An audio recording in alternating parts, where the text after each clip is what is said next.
Mga kasamahan, sa Pasig Police Village 1, ito na po ang inyong bagong building ang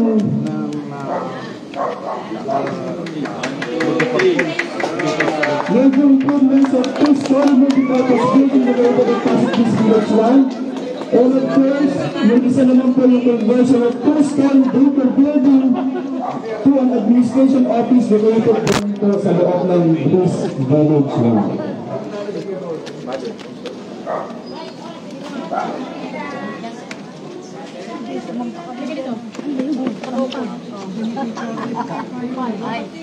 Tayo po ay natitipon para sa pagbabasbas ng bagong gusali. Sa ngalan ng Ama, ng Anak, ng Espiritu Santo. Amen. Maghari nawa ang kapayapaan sa gusaling ito at sa mga mananahan dito. Mga kapatid, halina't makinig sa banal na salita ng Diyos nang makintal sa ating puso at diwa ang aral na gabay sa ating buhay. Ang mabuting balita ng Panginoon ayon kay San Lucas. Pagpasok ninyo sa alinmang bahay, sabihin muna ninyo, maghari nawa ang kapayapaan sa bahay na ito. Kung maibigin sa kapayapaan ang nakatira roon, sasa kanila ang kapayapaan. Ngunit kung hindi, hindi sila magkakamit nito. Manatili kayo sa bahay na inyong tinutuluyan. Kanin ninyo at inumin ng anumang idulot nila sa inyo, sapagkat ang manggagawa ay may karapatang tumanggap ng kanyang upa. Huwag kayong magpalipat-lipat ng bahay. Kapag tinanggap kayo sa alinmang bayan, kanin ninyo ang anumang ihain sa inyo. Pagalingin ninyo mga may sakit doon, at sabihin sa bayan, nalalapit na ang paghahari ng Diyos sa inyo. Ang mabuting balita ng Panginoon. Pinupuri ka lang ng Panginoon sa Kristo.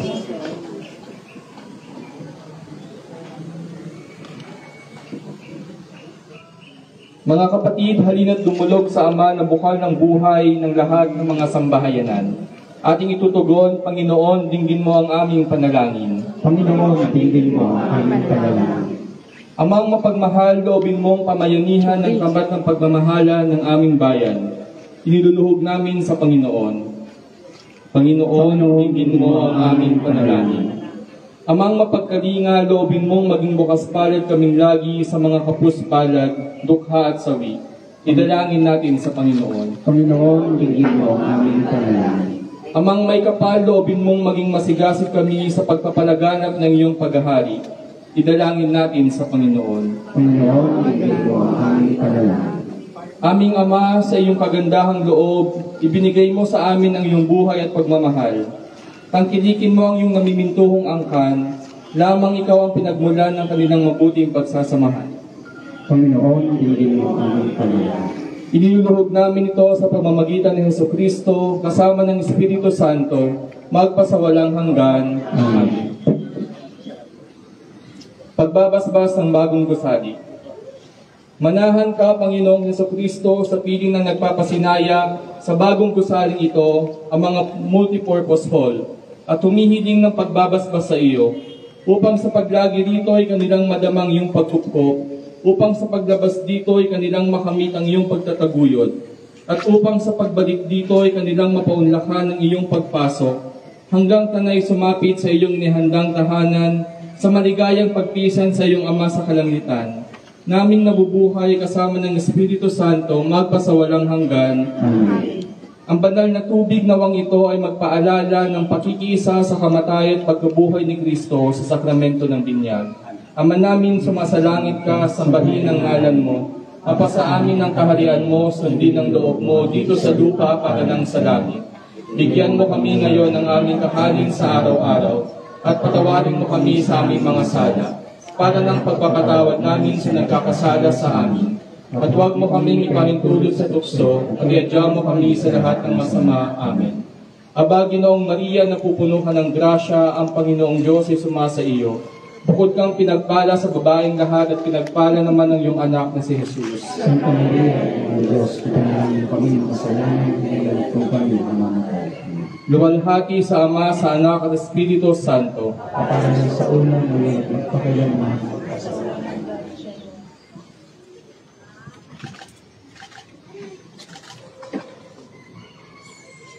Ayan na mga kaibigan na ulit ko. Nandito tayo ngayon sa Barangay May Bunga, Peace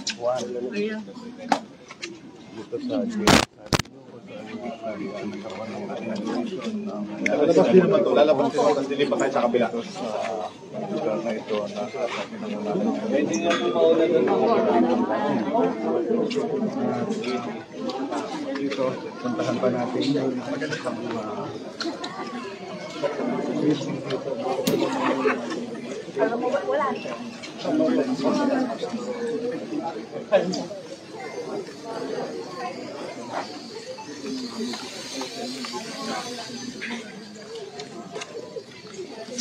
napakarami lang maraming tao na pumasok ito ngayon.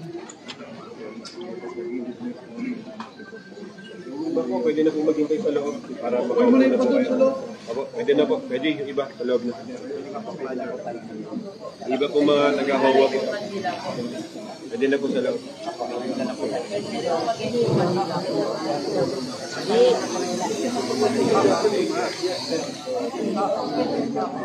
Sa loob. At tinatapos lang ni Father yun na pagbabasbas na ng holy water dito sa Anong mana ka? Anong mana ka?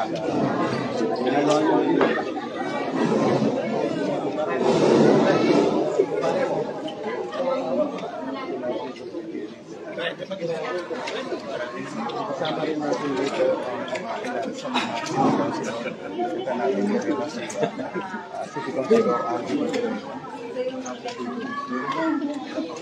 Atras tayo, kami atras tayo para Tingatras lang po.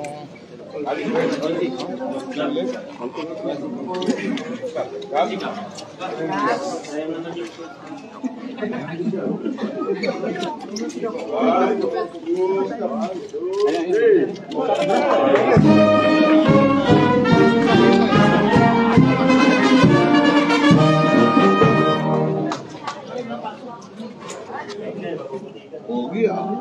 Ayos ah. Ayun. Magandang ginagawa namin.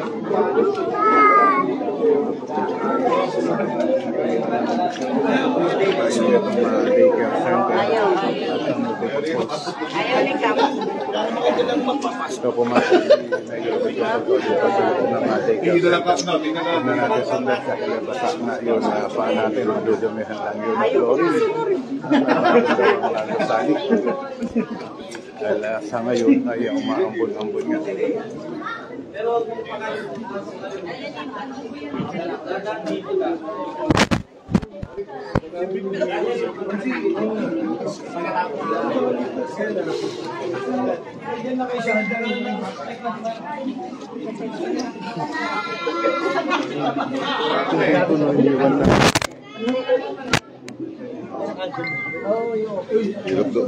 Morning, God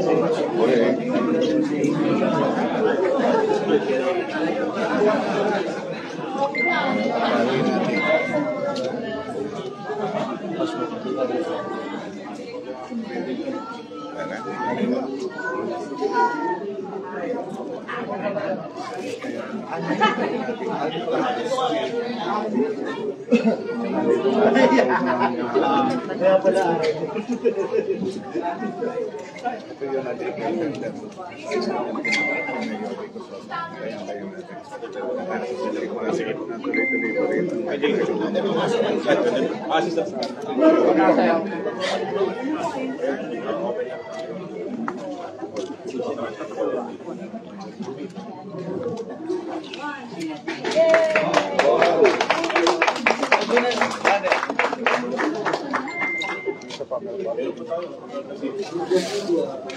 pati yung gazebo. Kaibigan at tayo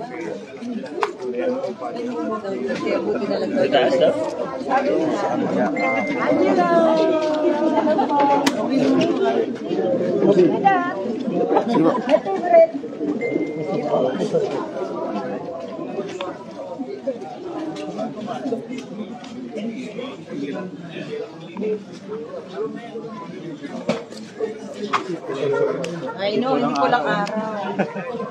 For a change.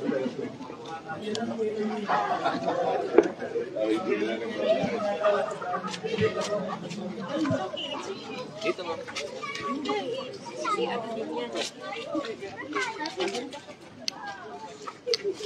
Okay lang ha.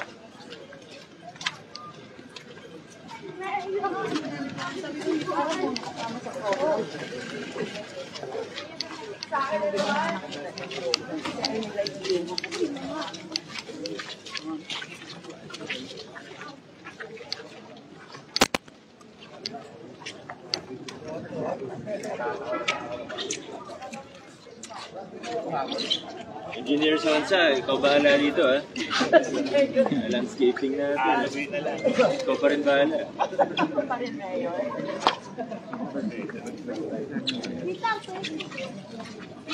Maraming salamat po. Ano, basta? Tara, doon tayo. Doon ka na. Thank you.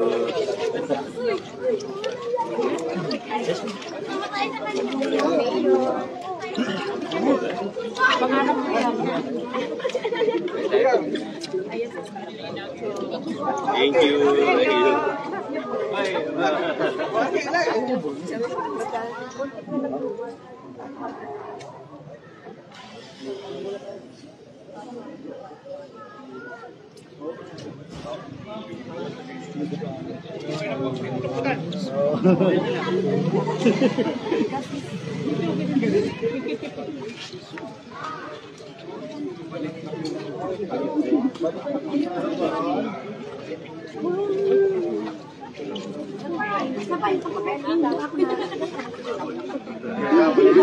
Doon muna tayo. Balik lang yun.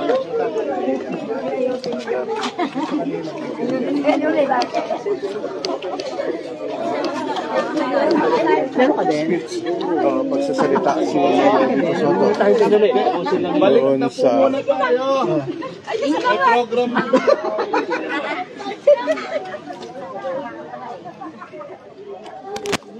Makukulit eh.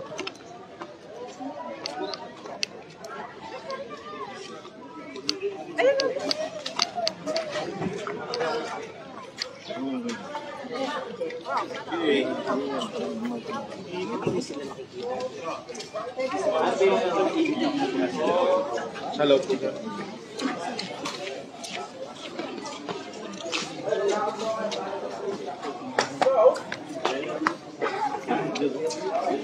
Tsaka lang natin.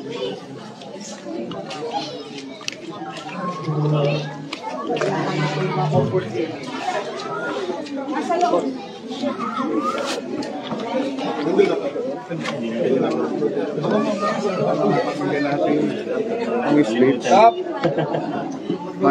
ni Mayor Rico Soto. Tayo magagawa.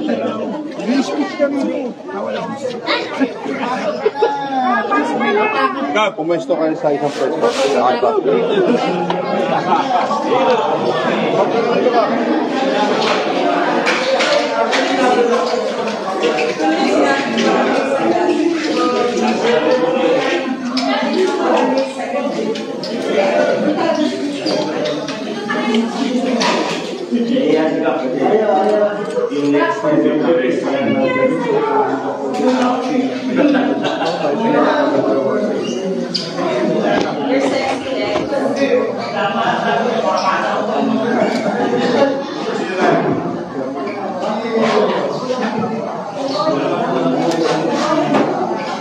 Magandang umaga po muli sa ating lahat. Yung mga nasa labas po, pwede po dito sa gilid, sa mamintana na lang po tayo. Muli po, magandang umaga po sa ating lahat at welcome po sa inauguration po ng inyong dalawang gusali sa loob ng Pasig Bliss Village 1. Yung major improvements po ng 2-story multipurpose building at yung conversion ng 2-story daycare building to an administration office.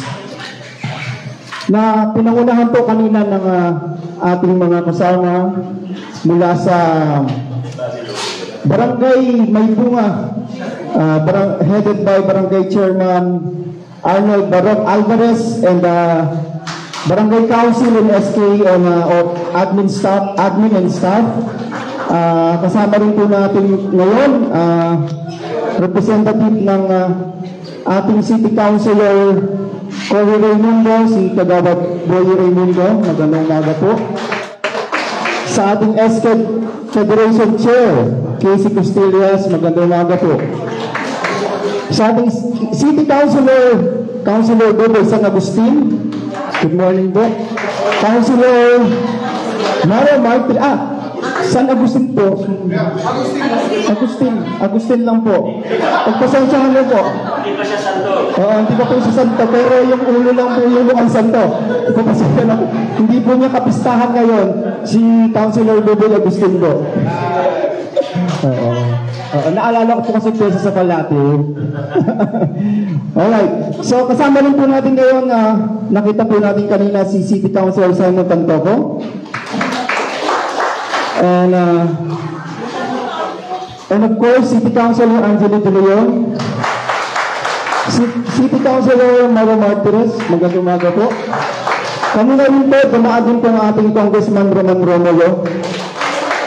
And of course, kasama po natin ngayon ng Homeowners Association and Admin Staff ng Pasig Police Village 1. And of course, sa walang kasigla-siglang Joyful Women's Organization. And ang head po ng ating puso, sir. Ngayong umaga po, bibigyan po tayo ng konting mensahe ng inyong barangay chair. Sabi niya po kanina, ayaw niyo magsalita, baka manghingilang daw po sila sa kila Mayor. Anyway, susundan po ito ng ating message from our Vice Mayor, Robert Jaworski. Okay, magandang umaga. Siyempre sa ating Mayor, sa Vico Soto. Kanina, nandito po si Congressman Roman Romulo, kaya lang nagpaumanhin at kailangan niya mag-attend ng hearing sa Kongreso. No? So, hindi siya nakasama sa ating blessing ngayon. Of course, ang ating mga konsehal na nandito, Councilor Buboy San Agustin. Alam niyo, kapistahan po ng San Agustin today. Galing po kami sa Palatio kanina, nagmisa po kami kaninang maaga, kaya pinagdasal na namin si Councilor Buboy.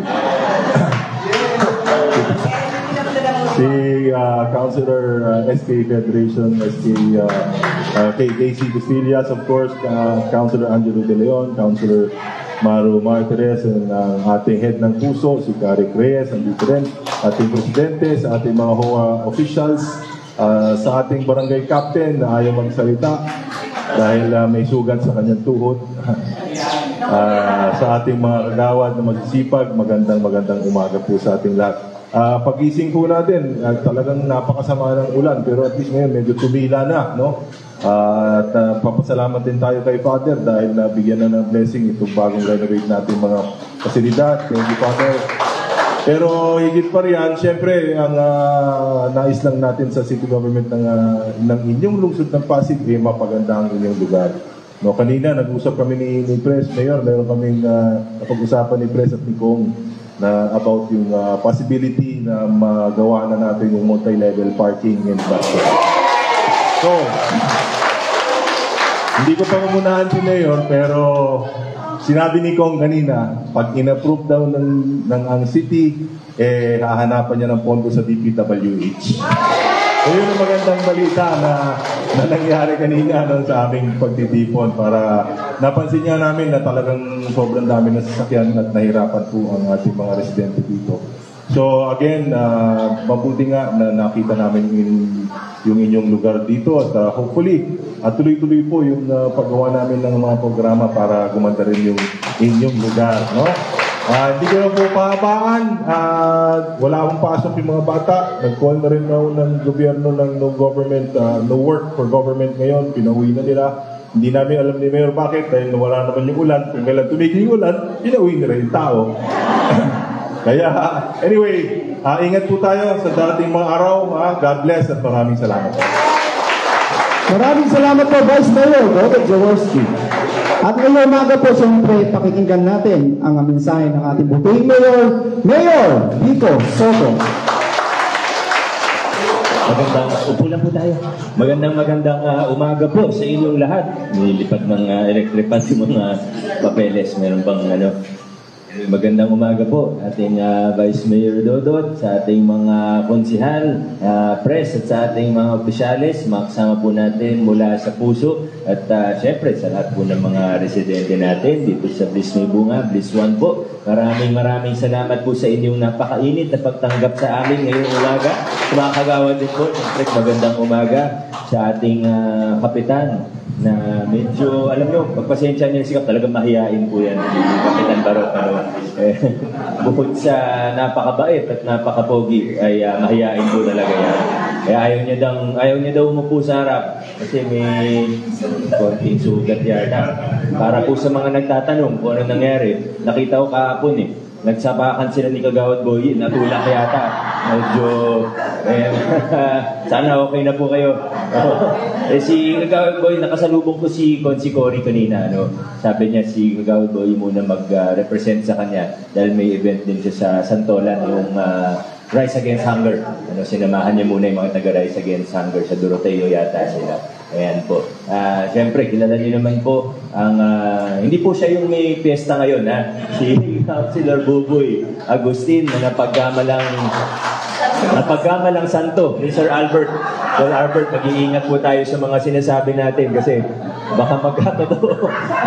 Siyempre si Councilor Angelo, ang number 1 councilor po natin, ang appropriation chair natin, si Councilor Maro Martires. Alam kong kilalang naman po. Pero yung isa po, baka hindi nyo masyadong kilala pa dahil taga-pinagbuhatan po siya. At siya po ay konsehal din. Pero ex-officio councilor bilang presidente ng SK Federation sa buong Pasig. Na iabang ko lang po ng konti kasi ako proud na proud talaga ako sa mga kabataang leader natin sa Pasig. Nung nakaraang itong buwan lang, kinilala po sila bilang isa sa 10 outstanding SK Federation sa buong Pilipinas. Ang ating presidente at ex-officio councilor ay si Councilor Casey Kim Castillas. Yan po. So medyo marami po. Sabay-sabay na po natin inaugurate, para hindi na po kayo maabala. Ilang beses po kami pabalik-balik dito. Sabihin po ng mga joyful women natin ay alam ko busy rin po kayo. Kaya minabuti po natin na sabay-sabay na yung gazebo, yung open space, itong building na ito at yung kabilang building po natin. Ang ilalambing lang po ng puso sa inyo ay yung second floor po ay magamit din nila bilang opisina at meeting place. Okay lang po ba yun? Okay lang naman po siguro yun. Kahit ako yung opisina nyo ng ating HOA ay maganda-ganda na rin naman po. At ganoon naman po ang ginagawa natin ngayon. Kung ano pong pwedeng itulong, ano pong pwedeng gawin, ba't naman tayo magdadalawang isip pa. At sa tingin ko, magaganda naman po yung mga gawa natin. Alam niyo, yung isang adjustment po na ginawa natin nung nung pandemic time po natin, sinimulan yung pagbabago na ito. Kasi una po, hindi ko na ikukwento yung buo kasi pag kinuwento ko po yung buo sa lahat ng pagbabago at reforma na pinakilala natin sa ating LGU, baka mga alas 8 ng gabi nandito pa po tayo. Mahaba-habang usapan po yan. Pero kasama po sa mga pagbabagong pinakikilala natin, ay medyo bumaba yung mga presyo ng mga kontrata ng city government. Kasi open bidding po tayo, walang hinaharangan, walang ganun po pinapatupad natin, honest to goodness public bidding. Kung yung nakasulat sa batas. Kaso, ito po problema rin sa ibang LGU na nagpapatupad ng mga reforma. Nakausap ko, kilala niyo naman siguro si Mayor Magalong ng Baguio City. Pareho kami nang naging problema. Dahil open bidding at nagpapababaan yung mga kontratista, minsan ang nangyayari, magbibid sila ng sobrang baba, tapos susubukan nila kung makakalusot na substandard yung mga ipapagawa nila. Kaya nakikita natin, may mga gano'n. Magandang problema naman yun sa isang banda. Hindi siya maganda, no? Pero kahit paano, at least, ibig sabihin, yung unang phase ng pagbabago ay matagumpay kasi bumaba yung mga presyo. Pero kailangan siguraduhin din natin at dekalidad yung mga ginagawa po natin. Pero siguro, ibig lang din sabihin, medyo one step ahead na po tayo sa lungsod ng Pasig. Kasi sa ibang lugar, hindi naman sikreto, ay mataas na nga yung presyo, substandard pa yung gawa. So, yung pag medyo naayos mo na yung presyo, ngayon susubukan nila na substandard pa rin yung gawa. Ayaw natin yun. Kaya ang isang adjustment po na ginawa natin kasama ng engineering department natin ay dapat bago po sa pag-propose pa lang ng proyekto hanggang sa implementasyon at hanggang pagtatanggapin na po yung proyekto, accepted pagtapos na po, kailangan may approval ng end user at nagmo-monitor po tayo ng project implementation natin. Kaya pag may nakita po tayo na hindi tama, may nakita tayo na sino-shortcut o hindi tamang kalidad yung materyales, ay ngayon po, bukas na bukas tayo sa lokal na pamahalaan ng Pasig. Kailangan lang may makapansin at may magsumbong, may magsabi at maayos po natin. Yan po yung tulong ng puso sa atin. Pag may mga proyekto tayo na patungkol sa housing o sa mga housing ng lungsod ng Pasig, hindi po natin tinatanggap yung proyekto kung wala din pong pirma ng puso. At alam ko naman po, yung puso ay nag-extra effort para konsultahin ng ating mga HOA at makipag-ugnayan sa ating mga residente. Alam ko, nakikita naman po natin yun. At sa tulong nila, sa tulong ninyo, nagiging mas maayos yung mga maliit man o malaki. Mas nagiging maayos po yung mga proyekto natin sa lungsod ng Pasig. At kaya sa susunod ng mga panahon, kahit pa paano, mas nagiging komportable na tayo na maayos, maganda yung mga pinapagawa natin pati sa infrastructure works po natin. Muli po, maraming salamat sa mga kasama natin sa puso, kasama natin sa HOA, dahil ang lahat naman po ng ginagawa natin ay masasabi nating team effort. Kailangan po magtulungan pa po tayo. Siguro, banggitin ko na rin po, hindi na po related dito sa inauguration natin. Kung matatandaan po ninyo, nung nakaraan, siguro si Karek na lang magkwento sa inyo. Susunod na lang po. Okay na po. Para hindi na masyado mahaba. Hindi, yung mga... Alam na ba nila tungkol sa restructuring, yung panuhala po natin? O, nasusunod na po yun. Hindi pa? Marami sa inyo na pagbayo. Marami na nga pagbayo. Hindi ko na po ikakwento pa. Sige po. Yun lang po muna. At asahan po ninyo na kung may mga kailangan pa po, gaya ng nabanggit kanina ni Vice Mayor Dodot, na alam kong talagang baka kailangan na, kailangan natin, nag-express nga ng interest si Kong Roman through DPWH, ay pagawa to. Siyempre, kung mahanapan ng pondo sa nasyonal, ay hindi po natin tatanggihan yun. At susuportahan po natin yung proyekto at may kipag-ugnayan tayo sa kanila para maipatupad po ang multi-level natin na court with parking. Ayan po. Maraming salamat po sa inyo. Hindi ko po masyadong hahabaan dahil sa totoo, yun na nabanggit na rin naman po kanina, may deklarasyon po ang Malacanang na walang pasok ngayon. Kaya baka pag tumagal pa kami ng 1 oras dito, baka sigilin na ako ng mga ito ng overtime. Kaya yun na lang po muna. Maraming salamat. Congratulations sa ating lahat. Maraming salamat po, Mayor Vico Soto. And again, sa ating po lahat, lalong-lalo ng residente ng Pasig Bliss Village 1, congratulations po sa ating lahat. Huwag na po kayong tumayo na po yung joyful organization. Pupusin na para isang picture na po.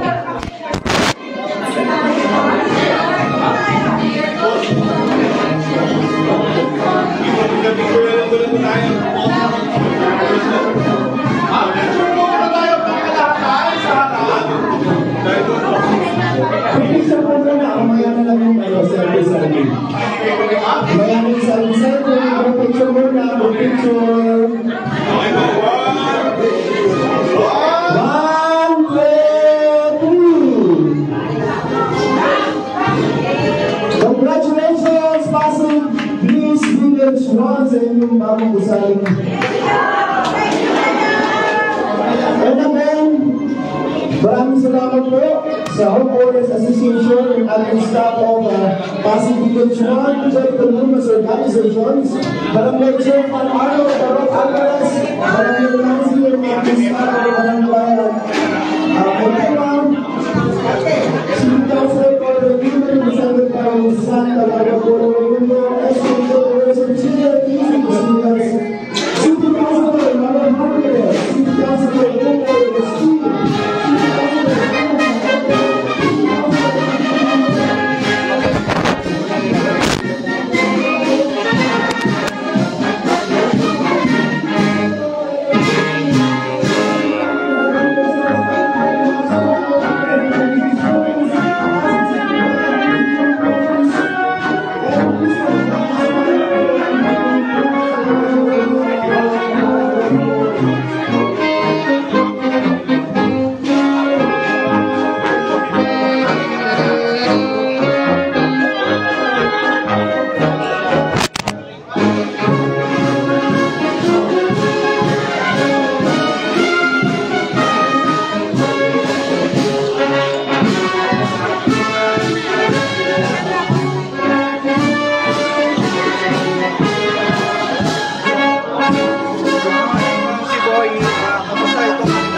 una po, magandang umaga po sa mga tagapanood natin.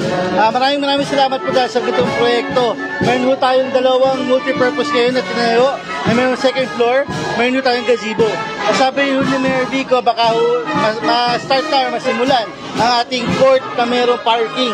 Kaya maraming salamat po sa pamahalaan po ng gobyerno ng Pasig at kita ho ng mga taga-Maybunga ng visual na ang mga taxes po ay babalik po sa atin. Gano'n pong kahalaga itong tulong, itong ginawang kamasipang? Actually, malaking tulong po dahil mga programa po pwede nang ganapin dito. Kung may mga mga birthdays, pwede nyo rito. At alam ko po, may daycare po na gagawin sa kabila. Kaya ho, malaking tulong ho, hindi ho sa kabataan, pala sa mga matatanda po sa amin. May bunga po. Maraming salamat po at magandang umaga po. Thank you po. Salamat po. Thank